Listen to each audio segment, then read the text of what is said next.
and she didn't deserve to be put in a grave like that. I'm sure she didn't know what was happening. I'm sure she didn't know that he was going to do this to her. This was not supposed to happen to her. He drove to the desert first, hours before the date, before the movie, before she ever got into his car. Police say Dominic Rodolico visited that remote stretch of desert near Lake Pleasant, then turned around and went to pick her up. Arianna Bailey Jones was 21, a mother of a 2-year-old. She'd been talking to him online for weeks. July 5th, 2026 was the first time she ever saw his face. 2 days later, her family called the police. Her phone was still in her apartment. Her dog was locked in its kennel, starving. 6 days later, cadaver dogs froze over a shallow grave. Inside it, latex gloves, bags of concrete mix, souvenir cups from the movie they'd watched hours before she died. His story? 2 mystery men attacked them. He escaped. She didn't. The evidence says otherwise. On the evening of Sunday, July 5th, 2026, a 21-year-old woman named Arianna Bailey Jones left her apartment in Glendale, Arizona, a city in the northwest portion of the Phoenix metropolitan area. She was the mother of a 2-year-old son. She was, by every account given to police, a consistent communicator, the kind of person whose family and friends heard from her regularly, and whose silence would be noticed almost immediately. That evening, she was picked up by a man she had never met in person before. 24-year-old Dominic Scott Glenn Rodolico, a resident of Peoria, Arizona, a neighboring city. According to Glendale police, the two had connected through social media and had been communicating online for a period of weeks before agreeing to meet face-to-face. Investigators would later describe the meeting as what appeared to be a first date. There was nothing outwardly unusual about the arrangement. Millions of people meet through social media and dating platforms every year, and the overwhelming majority of those meetings are uneventful. This one would become the subject of a homicide investigation within 6 days. What makes this case notable from an investigative standpoint is not just what happened, but how quickly detectives reconstructed it. Glendale police would later state that the case came together in roughly 4 days, a timeline made possible almost entirely by digital evidence, cell phone records, surveillance video, and vehicle movement data. Rodolico arrived at Jones's Glendale apartment and picked her up. The two then went to a movie theater together. Surveillance footage would later confirm their presence there. Police have not publicly detailed what film they saw or how long they stayed, and at least one early report noted it was initially unclear whether a movie had been part of the original plan. What is established, per police, is that the two were seen together at the theater and then left in Rodolico's vehicle. From there, according to investigators, the vehicle traveled north, away from the populated corridor of the Phoenix metro area and toward a remote stretch of desert near Lake Pleasant, a reservoir and recreation area roughly an hour northwest of central Phoenix. The terrain out there is open Sonoran desert, sparse, hot in July, and largely unmonitored. It is the kind of place where cell phone coverage thins out and where a vehicle can leave a paved road without anyone taking note. Jones's phone last registered activity in that area. After that, the digital record of her life stops. One detail released by police reframes the entire evening, and it is worth stating plainly. Investigators allege that Rodolico had traveled to that same remote desert location earlier that same day, before he ever picked Jones up. In the view of detectives, this is the single most significant fact in the case. A first date that ends in a remote area could, in theory, be explained any number of ways. A visit to that remote area hours in advance, before the date began, is what led police to classify the alleged crime as premeditated rather than impulsive. It suggests, in the framing of investigators, that the location was scouted and selected in advance, and that the evening's destination was decided before Jones ever got into the vehicle. That allegation is what elevated the eventual charge to first-degree premeditated murder, the most serious homicide classification under Arizona law. Jones did not come home. She did not call. She did not text.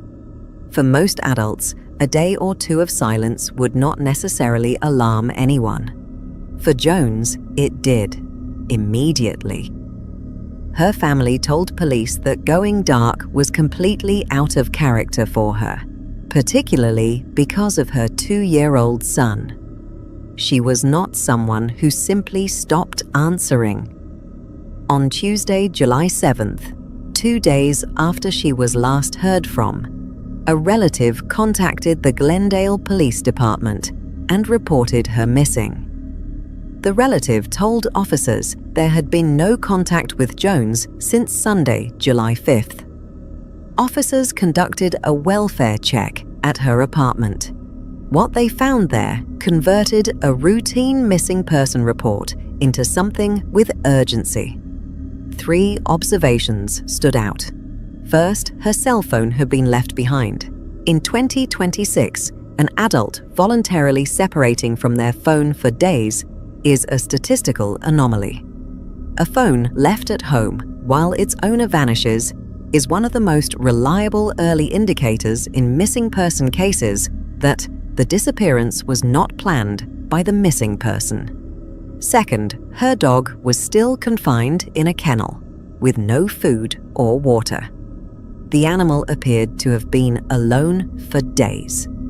This detail matters for a specific investigative reason. People who intentionally leave their lives behind almost never leave a pet caged without provisions.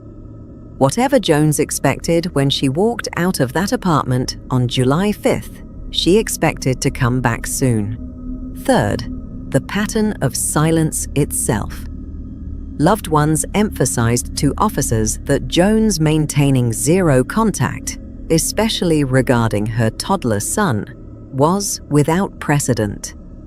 Taken together, these findings told investigators that Jones had likely left her apartment expecting a short outing, and that something had prevented her return. The case was escalated accordingly. With the welfare check complete, Glendale detectives began working backward from July 5th. An early break came from a friend of Jones, who told officers that Jones had planned to meet an acquaintance for a movie on the evening of July 5th. That statement gave investigators 3 things: a date, an activity, and the existence of a specific companion. What it did not immediately give them was the companion's identity. That is where the digital work began. Detectives pulled and reviewed 3 overlapping streams of data. 1. Cell phone records. Investigators analyzed phone data associated with Jones, which allowed them to map her movements on July 5th and identify the device that traveled alongside hers. Her phone's final pings placed her in the remote desert area near Lake Pleasant. Cell tower data does not record what happens at a location, but it records presence, and presence, cross-referenced with a second device, records company. 2. Surveillance video.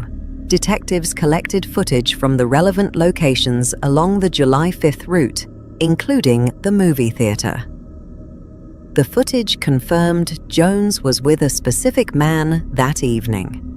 Glendale Police spokesperson Jose Santiago later described the reconstruction in a press conference, explaining that investigators were able to pinpoint the suspect at her apartment, at the various locations they visited, and at the movies, and to map the pair's cell phone usage across different areas. In Santiago's words, all of that combined, layered on top of conventional detective work, is what solved the case. We are here to discuss an update on our missing woman, 21-year-old Arianna Jones. Unfortunately, we did not get the end result for this family that we were hoping for, and we believe that we have discovered Arianna Jones's remains in a secluded desert area just north of the valley. That said, we have also made an arrest in this case of 24-year-old Dominic Rodolico. We believe that the two of them had been in communication with one another through some social media channels, and then they met for a date of some type. The two were seen at a movie together and then ended up in this remote area where we believe this crime took place. I can tell you that when we have interviewed Mr. Rodolico, he is not claiming to be involved with this situation. Instead, he is saying that the two of them were in this remote area and that two individuals showed up and attacked them. And at some point, he made his escape and Miss Jones stayed behind, and he believes that that's how this all took place. We have sufficient enough evidence to believe that Mr. Rodolico is the person responsible and he is facing homicide charges. So with that, I'll open it up to questions. Let me give you just a second here. Yes. I saw that out of the corner of my eye.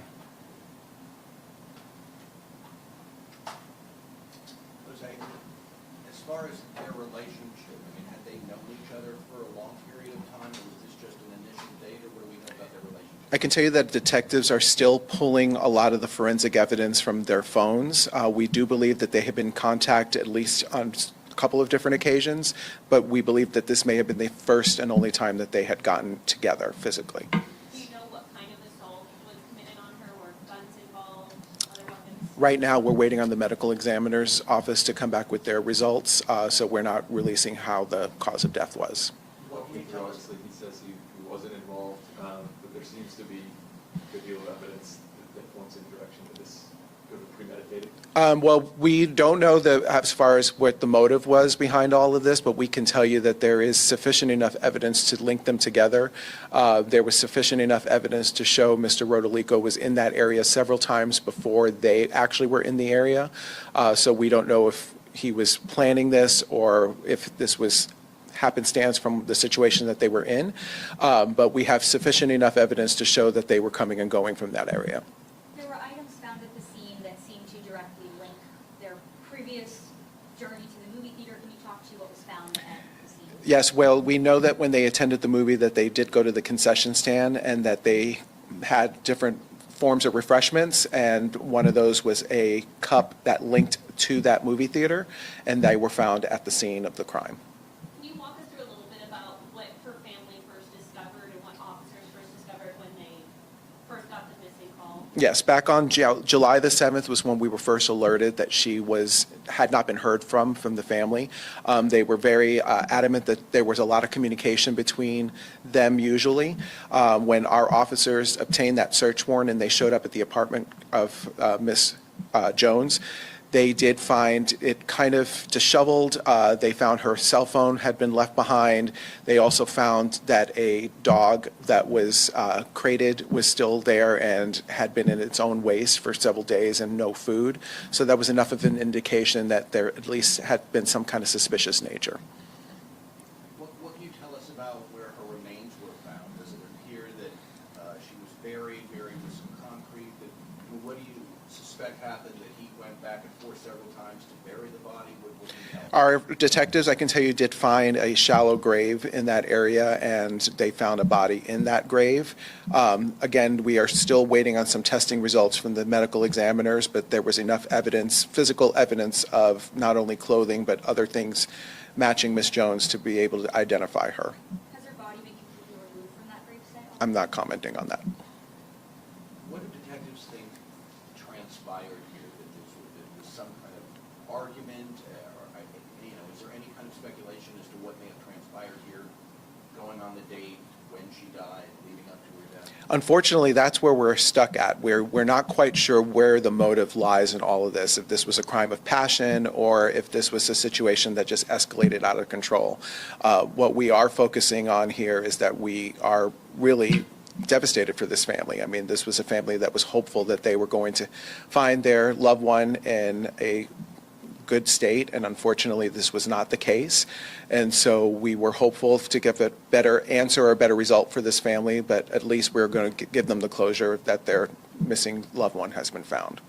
Speak to Rodolico's behavior as the surveillance just cleaning his car, it seems like. Yes, so we did have some surveillance video of him cleaning out the back seat of his car as well as cleaning out different items. There was some unusual behavior taking place within the actual vehicle.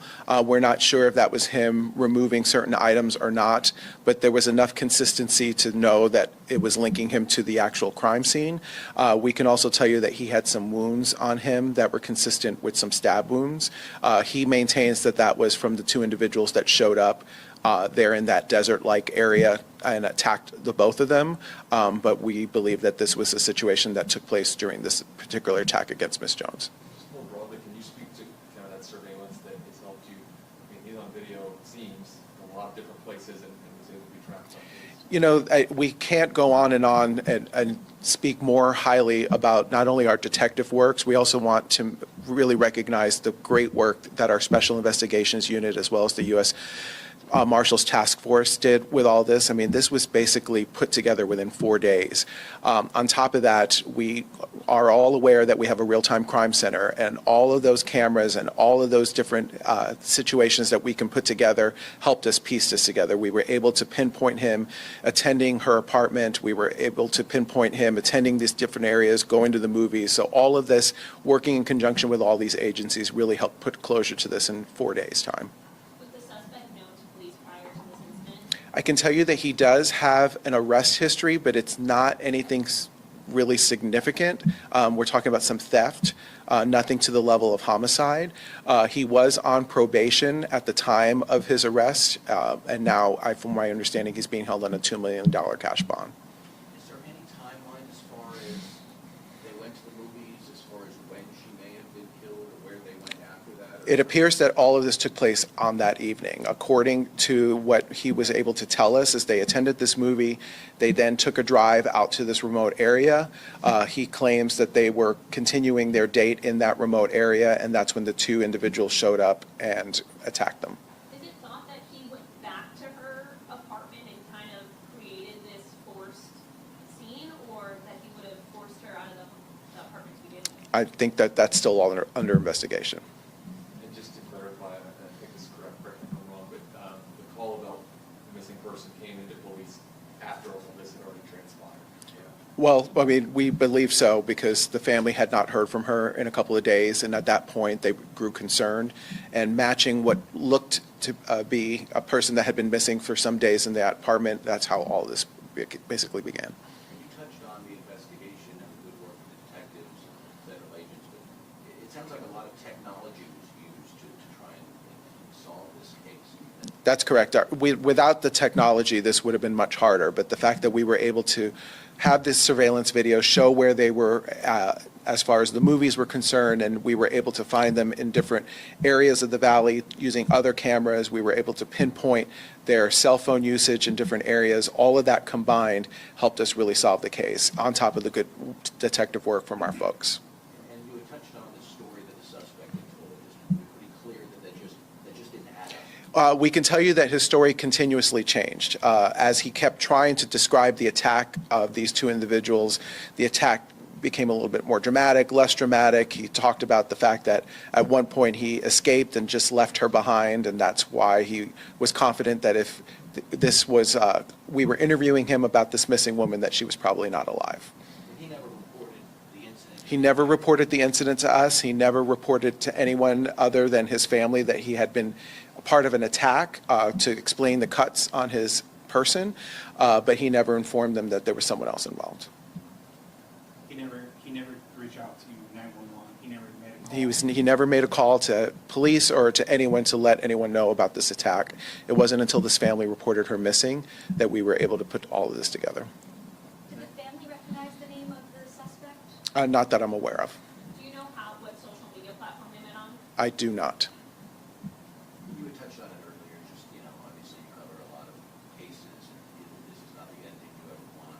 It's heartbreaking for the family. This really is a heartbreaking situation. I mean, this was a situation that could have been completely avoided.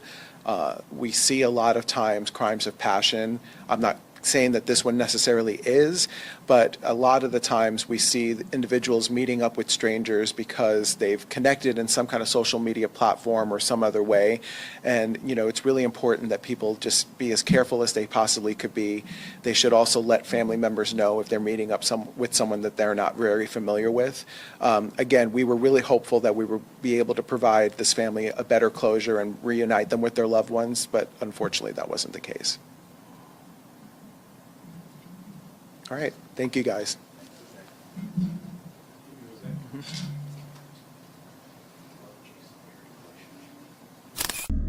Investigators also traced the movements of Rodolico's vehicle, which corroborated the route from Glendale to the theater and then north toward Lake Pleasant.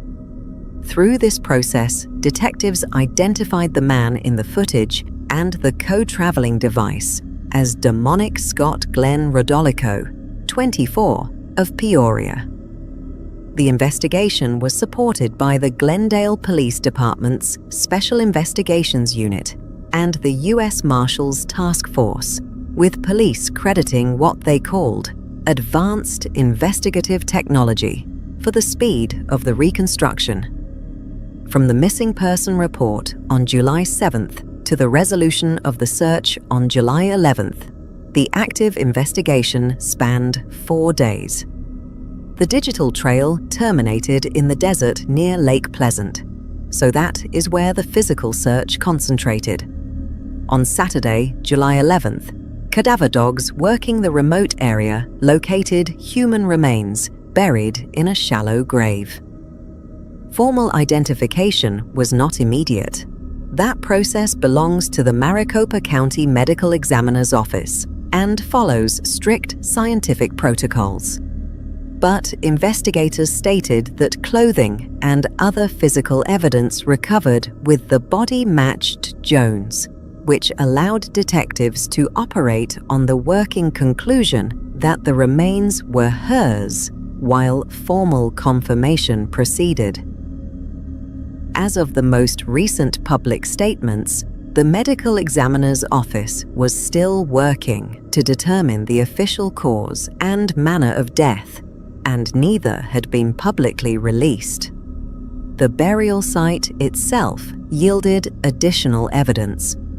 According to investigators, items recovered from the scene included movie theater souvenir cups, an item that, if connected to the July 5th outing, would physically tie the evening's first stop to its last.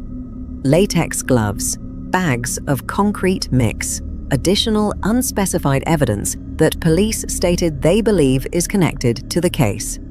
Police have not publicly explained the intended purpose of every item, and it would be speculation to assign one.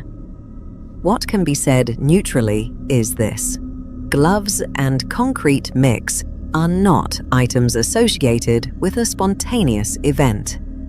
In the framing of investigators, the presence of such materials at a burial site is consistent with their broader allegation of planning. The same allegation supported by the claim that Rodolico visited the location before the date began. On the same day, the remains were discovered, Saturday, July 11th, officers located and arrested Demonic Rodolico. According to police, he was cleaning his vehicle at the time of his arrest. Cases like Arianna's deserve to be told and remembered. If you believe that too, subscribe and turn on notifications, because I'll be following this case all the way through trial. Drop your thoughts in the comments below. What do you make of his story about the two attackers? I read every comment, and your theories often catch details I miss. Take care of yourselves and be careful who you trust. The timing and activity are themselves treated as evidentiary by investigators. A vehicle is one of the richest environments for physical evidence in any homicide case.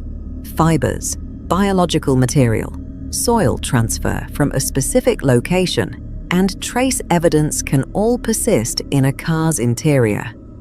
Detectives noted the vehicle cleaning detail publicly, and while cleaning a car is not a crime, its timing, 6 days after the disappearance and on the day remains were found, is the kind of circumstantial detail prosecutors routinely present to juries as consciousness of guilt. The defense, conversely, would be entitled to argue it was an innocent, unrelated act. That contest will happen in court. One physical observation was also documented at the time of arrest. Rodolico had 3 lacerations on his right hand. Police have not publicly stated their conclusion about the origin of those injuries. In homicide investigations generally, hand injuries on a suspect are documented because they can be consistent with a physical struggle, with a weapon slipping during use, or with entirely unrelated activities. Their significance in this case, if any, will presumably be addressed through forensic analysis and testimony. Rodolico did not confess. When questioned by detectives, he denied killing Jones and offered an alternative version of events. His account, as summarized publicly by Glendale Police spokesperson Jose Santiago, Rodolico claimed that while he and Jones were in the remote desert area, 2 unknown men suddenly appeared and attacked both of them. He claimed that at some point during this attack, he escaped and that Jones remained behind. Detectives did not find the account credible, and they gave specific reasons. 1. The physical evidence contradicted it. Police stated that the physical evidence gathered at the scene and elsewhere did not align with the story of a third-party ambush. 2. The digital evidence contradicted it. The reconstructed movement data, including the alleged predate visit to the burial location, did not fit a narrative in which the location was incidental and the violence was inflicted by strangers. 3. The account itself was unstable. According to authorities, Rodolico's version of events changed repeatedly across interviews.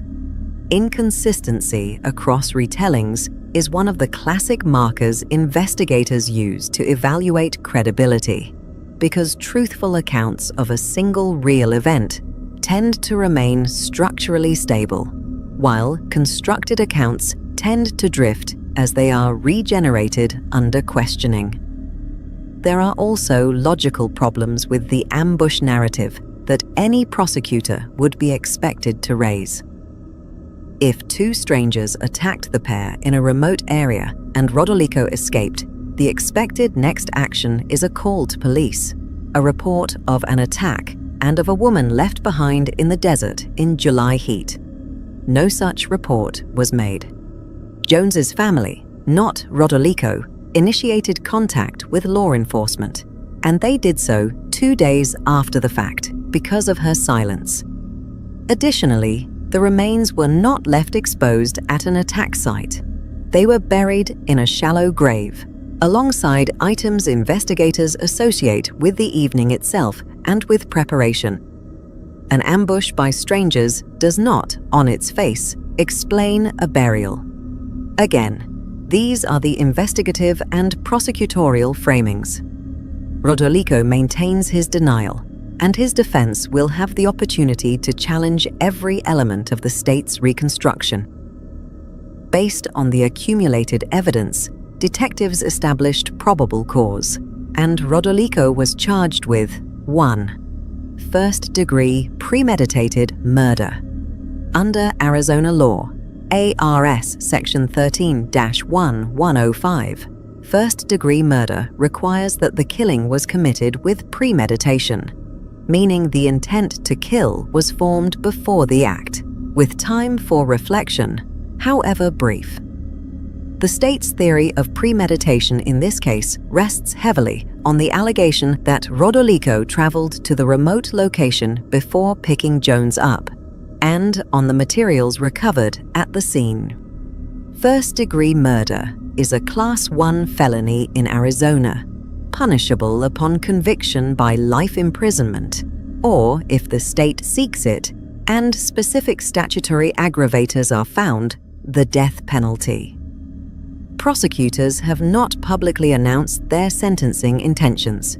2. Abandonment or concealment of a dead body. This charge, ARS Section 13-2926, addresses the burial itself, the alleged act of concealing the remains in a shallow grave, rather than any act that caused death. Rodolico is being held on a $2 million cash-only bond.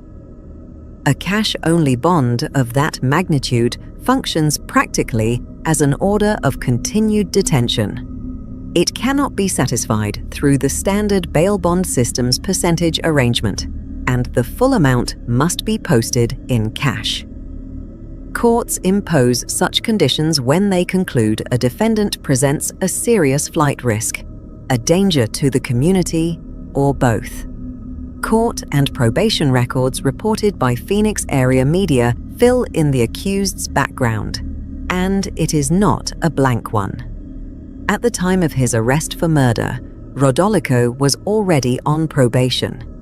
He was serving a 2-year probation term stemming from a conviction for criminal impersonation and theft. According to court records obtained by Fox 10 Phoenix, the murder charge came less than a year after Rodolico was sentenced in a separate criminal case involving the burglary of 2 quick-trip gas stations in the Phoenix Valley. Police described his history as involving theft-related offenses. Notably, nothing in his publicly reported record involves prior homicide or, as far as has been released, prior violence against women. This is a pattern that appears in a number of homicide cases. A record of property crime and deception offenses, burglary, theft, criminal impersonation. That escalates without an intermediate step visible in the record to an allegation of planned, lethal violence. The probation status carries its own legal consequence. Committing any new offense while on probation is itself a violation, meaning that independent of the murder case's outcome, Rodolico faces probation revocation proceedings on the prior conviction. The criminal impersonation conviction is worth a moment of neutral attention in the context of this case. Criminal impersonation, as an offense category, involves presenting a false identity or false pretense to another person. The murder case, as framed by police, also centers on a presentation. Weeks of online communication that persuaded a young woman that the man on the other end of the account was safe to meet. Whether the online persona Rodolico presented to Jones was accurate or constructed is not something police have publicly detailed, but the question will likely be examined at trial, because the state's premeditation theory implies that the date itself was a means to an end. As of the latest public statements, the Maricopa County Medical Examiner's Office had not yet released a formal identification, a cause of death, or a manner of death. This is standard, and the pending status does not indicate doubt, it indicates process. Formal identification of remains typically proceeds through fingerprint comparison, dental records, or DNA analysis, depending on condition. Cause of death, the medical mechanism, and manner of death, the classification, homicide, accident, suicide, natural, undetermined, are determined through autopsy and, where relevant, toxicology, which can take weeks to finalize. Two things flow from that timeline. First, the working identification, based on clothing and physical evidence recovered with the remains, was strong enough for police to name Jones publicly as the believed victim and to arrest and charge a suspect. Second, the eventual autopsy findings will be central to the trial, because cause of death evidence is what connects a defendant's alleged actions to the death itself. The 3 lacerations documented on Rodolico's right hand may also be evaluated against those findings. A motive, as of the most recent police statements, has not been established or publicly announced. Under Arizona law, the state is not required to prove motive to obtain a murder conviction, only the elements of the offense. But juries look for motive, and its current absence is one of the open questions in the case. While detectives worked the digital trail between July 7th and July 11th, Jones's family conducted a search of their own. Her mother, Sofia Sardinas, spent that week actively looking for her daughter, distributing flyers and holding on to the possibility that Jones would be found alive. After the discovery at Lake Pleasant, Sardinas made a public statement of a specific kind. She said she wanted the public to know who her daughter was, and not only what happened to her. Jones was 21 years old. She was the mother of a 2-year-old boy, who now grows up without her. Police spokesperson Jose Santiago acknowledged the outcome directly, stating that the department did not get the end result for the family that everyone had been hoping for. The case now moves from the investigative phase into the judicial one. The expected sequence in Maricopa County: initial appearance and preliminary proceedings. Rodolico's bond has been set. The case proceeds toward either a preliminary hearing or a grand jury indictment, the 2 mechanisms by which Arizona formally establishes probable cause for trial. Discovery and forensic completion. The medical examiner's final report, DNA results from the scene and vehicle, analysis of the recovered items, the cups, gloves, and concrete mix, full cell phone extractions, and the complete surveillance record will be compiled and disclosed to the defense. The charging posture. Prosecutors will decide whether to pursue life imprisonment or file notice of intent to seek the death penalty, a decision that, in Arizona, depends on statutory aggravating factors, which can include, among others, that a murder was committed in an especially cruel manner or for pecuniary gain. No such notice has been publicly reported. Trial or resolution. The defense's stated position that unknown third parties committed the attack sets up a factual contest against the state's digital reconstruction. If the case reaches trial, expect the prosecution to build it the way the investigation was built. A timeline assembled from phone pings, camera footage, and vehicle data, presented step by step, with the predate desert visit as its centerpiece. First-degree murder cases in Maricopa County routinely take a year or more to reach trial. This case is, as of mid-July 2026, less than 2 weeks old. Stripped of its particulars, this case follows a structure that investigators and safety researchers have documented repeatedly. An online connection, a period of remote communication that builds a sense of familiarity, a first in-person meeting, and a transition, controlled by one party in that party's vehicle, from a public location to an isolated one. The public to isolated transition is the pivot point. The movie theater was public. Cameras, witnesses, records. The desert near Lake Pleasant was the opposite. No cameras, no witnesses.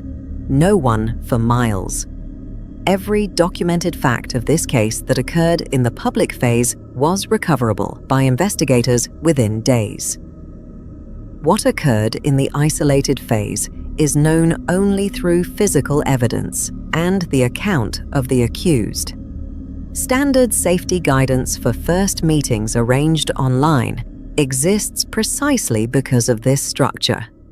Meet in public and stay in public. Arrange independent transportation both ways. Share live location and the identity of the person being met with someone trusted, and treat any early push to relocate somewhere private or remote as a decisive signal. Jones did tell a friend about her plans, which is exactly why investigators had a starting point on July 7th. That single act of communication is part of why this case was solved in 4 days. The other lesson of the case runs in the opposite direction, and it is addressed to anyone who imagines that remoteness equals invisibility. The desert had no cameras. It did not matter. The phones in 2 pockets, the cameras along the route, and the data generated by a modern vehicle reconstructed the evening anyway. The grave was shallow. The digital trail was not. Did you find this case informative? If you want more true crime stories, don't forget to subscribe and turn on notifications.